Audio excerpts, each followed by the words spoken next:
Welcome to you all. Today I would like to explain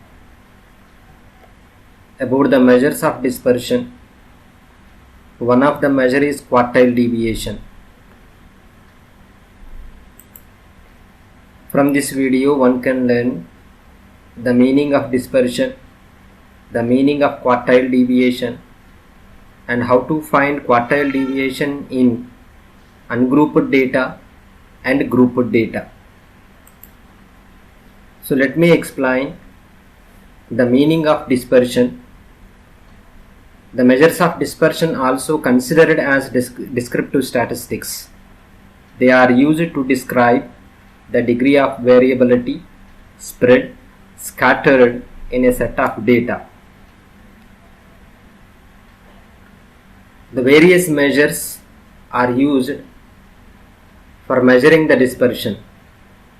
One of the measure range, quartile deviation, mean deviation and standard deviation. In this video I confine to only quartile deviation. So what do you mean by quartile deviation? Suppose this may be your entire data.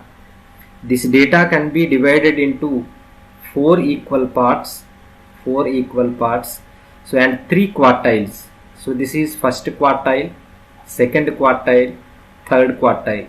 So sometimes this is also called as lower quartile. This is upper quartile. This is middle quartile or median, right? So the quartile deviation Q2, that is QD, or quartile deviation QD is nothing but Q3 minus Q1 by 2.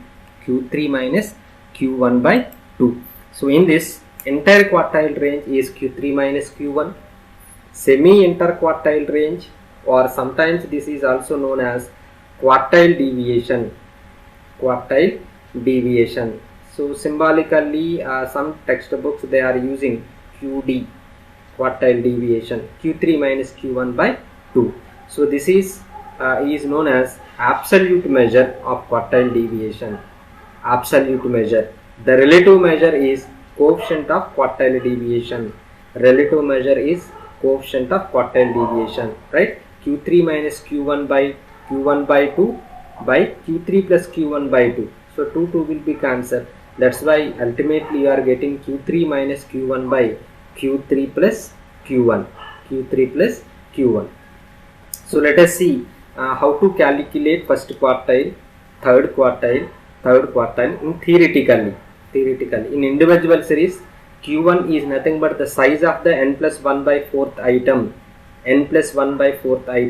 Q3 is nothing but the size of the 3 into n plus 1 by 4th item. Quartile deviation is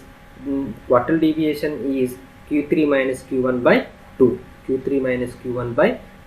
In continuous series, first quartile is L1 plus n by 4 minus CF1 by F1 into I. So what do you mean by L1?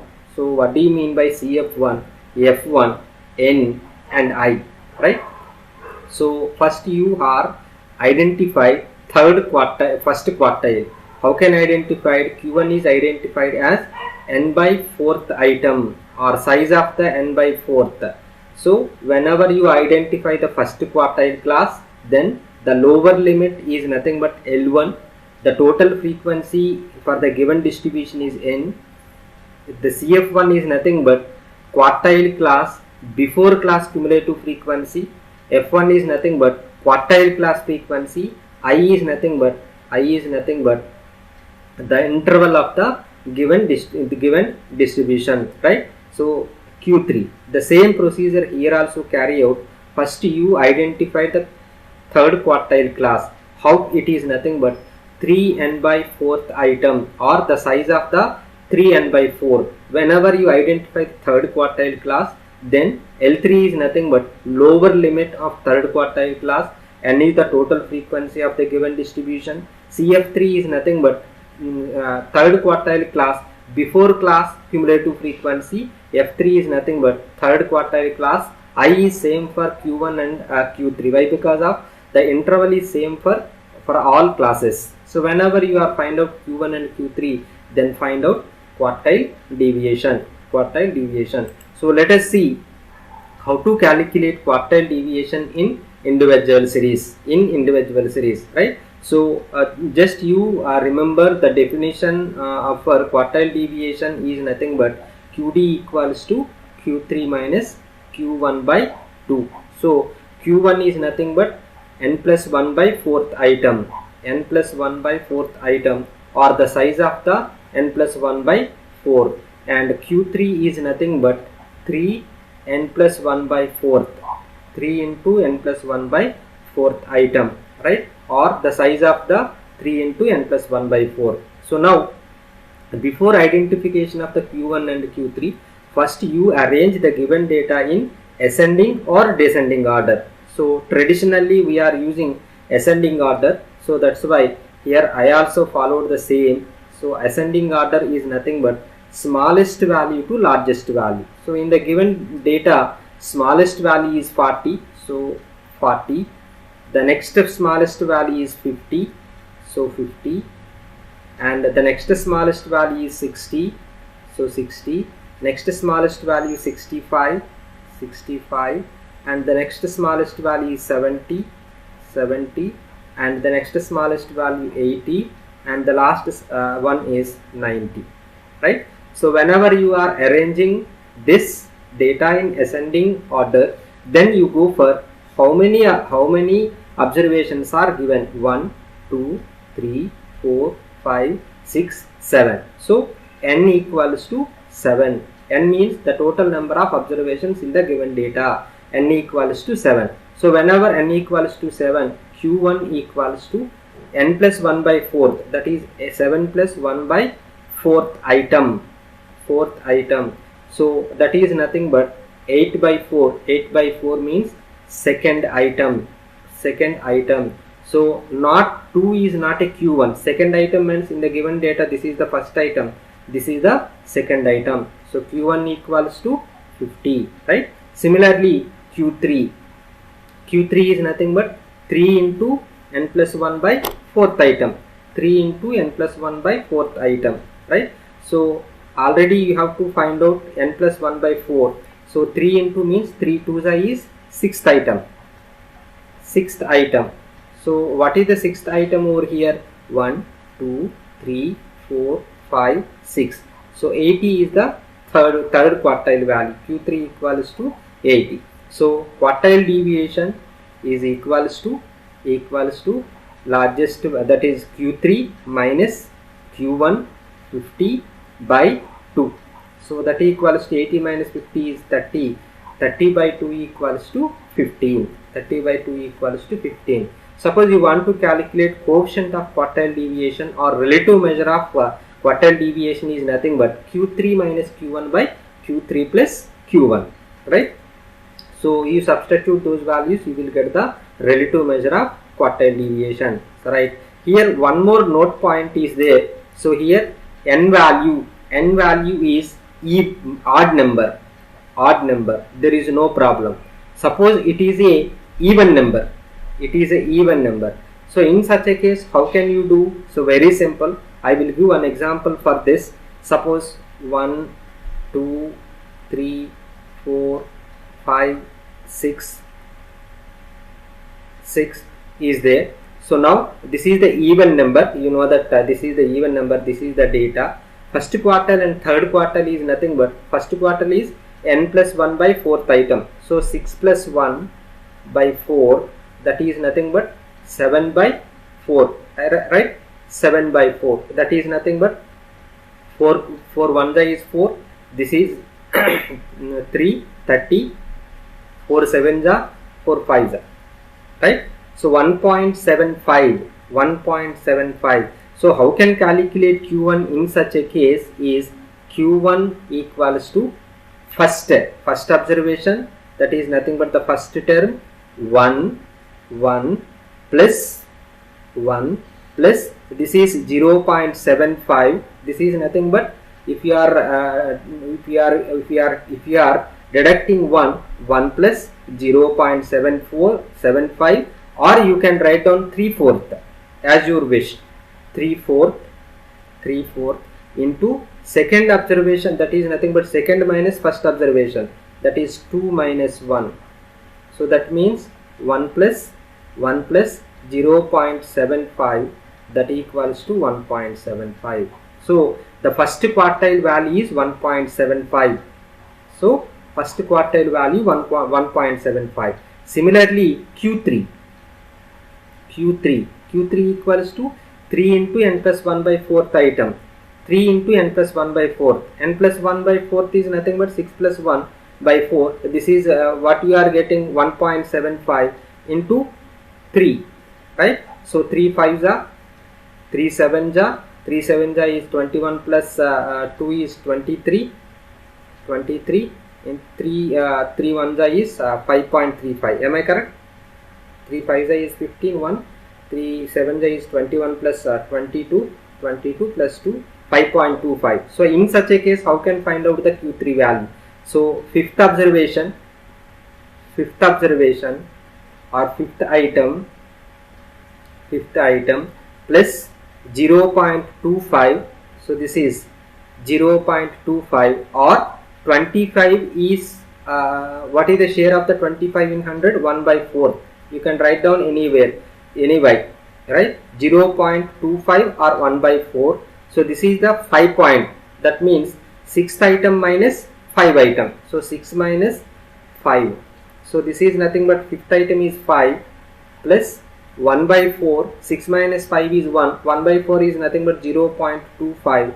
That equals to 5.25. So the quartile deviation, third quartile value is 5.25. First quartile value is 1.75. So now quartile deviation QD equals to Q3 minus Q1 by 2. So this is when the given data is even series. Right? So the next, how to find out the quartile deviation in the discrete series. So here also just you remember the formula. Quartile deviation is equals to Q3 minus Q1 by 2.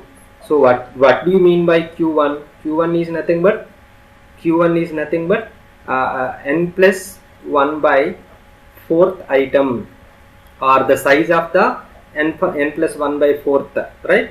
So n plus 1 by 4th.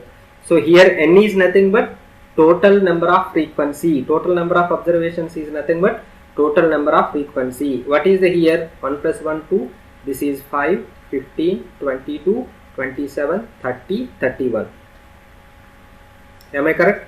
4, 9, 16 plus 5 is 21 plus 31. So total number of observations are 31, right? So now Q1 is nothing but 31 plus 1, 32. 31 plus 1 by 4. So 32 by 4 means 8th item. 8th item, right? So you leave that one. Similarly, Q3 equals to 3 into n plus 1 by 4th. 3 into n plus 1 by 4th item. So already n plus 1 by 4th item is 8. So 3 8s is 24th item, or the size of the 24. So now you have to calculate cumulative frequency.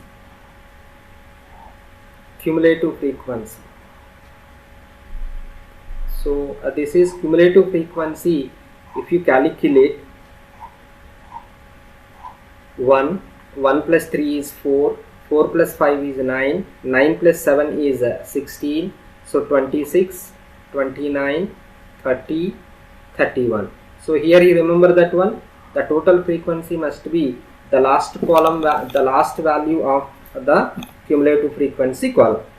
Now 8th item. So already you know that 8th item, how can you observe this value in the cumulative frequency? Just greater than value. This is 8. Just greater than value is 9. So the corresponding value, this gives the Q1. Q1, Q3, 24th item. So 24th means the nearest value just greater than, but near value is 26. So the corresponding value 130 is nothing but Q3. So therefore quartile deviation is equals to 130 minus 124 by 2. So that is 6 by 2. 6 by 2 equals to 3. So you need to coefficient of quartile deviation. Coefficient of quartile deviation, that is nothing but 130 minus 124 by 130 plus 124. So this value is 130 minus 124 is 6 by, this is nothing but 124, 254. So 6 by 254 value is 6 by 254, 6 divided by 254, 0.02, right? So this is nothing but the relative measure of the quartile deviation or coefficient of quartile deviation. This is nothing but the absolute measure of the quartile deviation. So that is 3, right? So now let me explain how to find out the quartile deviation in continuous series, right? So quartile deviation formula is nothing but Q3 minus Q1 by 2. In case of continuous series, Q1 equals to L1 plus N by 4 minus CF1 by F1 into I. So in case Q3 is nothing but L3 3N by 4 minus CF3 by F3 into I, right? So how can I identify the first one, Q1 class? That is nothing but the size of N by 4th item, size of N by 4th, right? How can I identify this one? This is nothing but the size of 3N plus 3, size of 3N by 4, 3N by 4. So what do you mean by N? N is nothing but total frequency. So N value is equals to 5 plus 2 7, 7 plus 2 is 9, 9 12, 20, 25, 25, 33, 134. So this is 3 plus 2 5, 6, 6 plus 2 8, 11, 14, 16, 18, 19, 20, 204.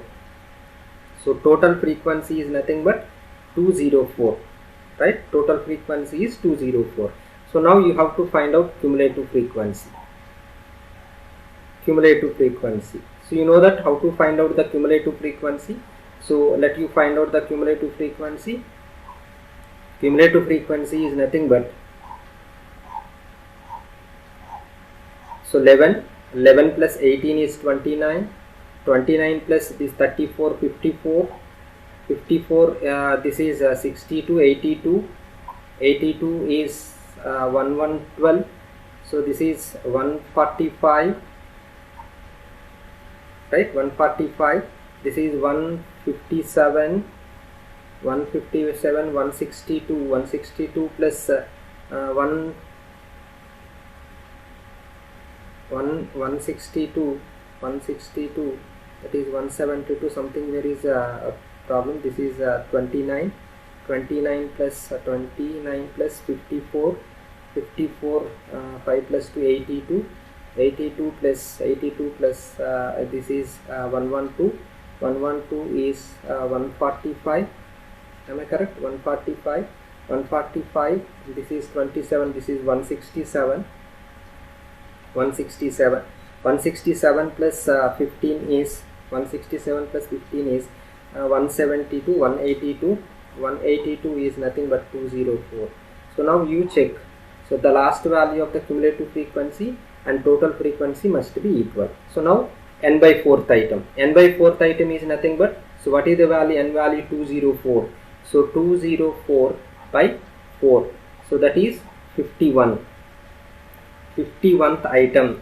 So where it is located, how can we identify it? In the cumulative frequency column. which is just greater than value 54, right? So that's why this is nothing but the first quartile class. Whenever you identify the first quartile class, just you substitute. This lower limit is nothing but L1, that is 20, plus n by 4 value, just now you calculate 51, minus CF1 is nothing but the before class first quartile class cumulative frequency 29 by F1 is nothing but first quartile class frequency is 25 into I is nothing but two successive class difference between the upper limits or lower limits, 30 minus 20 or 20 minus 10 is 10. Just you are simplify this one. So 51 minus 29 is that is 2. Is it 20 22, right? 22. So 220 20 plus 220 by 25. So 220 by 25 is 220 by 25. 220 divided by 25 is 8.8. So this is nothing but 28.8. So now coming to the third quartile, 3n by 4. 3n by 4 means n by 4 already value is 51. 3 value is 3 1 ja 3, 3 5 ja is 15. 153rd item, right? So where it is located, you have to observe just greater than value. So this is just greater than value. That's why this is nothing but the third quartile class, Q3 class.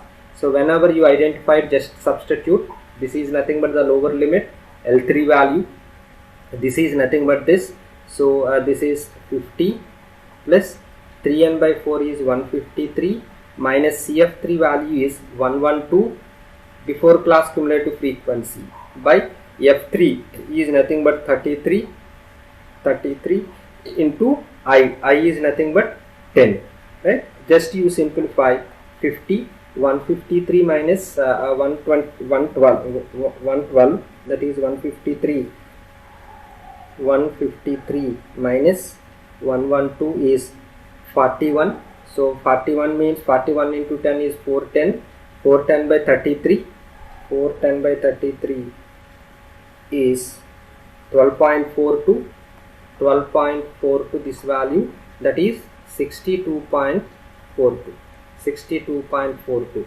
So therefore quartile deviation equals to Q3. Q3 is 62.42 minus Q1 value is 28.8 by 2, right? So 62 point, what you are getting, 62.42 minus 28.8, that is 33.62. 33.62 by 2 is divided by 2 equals to 16.81. So this is nothing but the quartile deviation value for continuous series, right? So I hope you understood. So thank you for watching this video.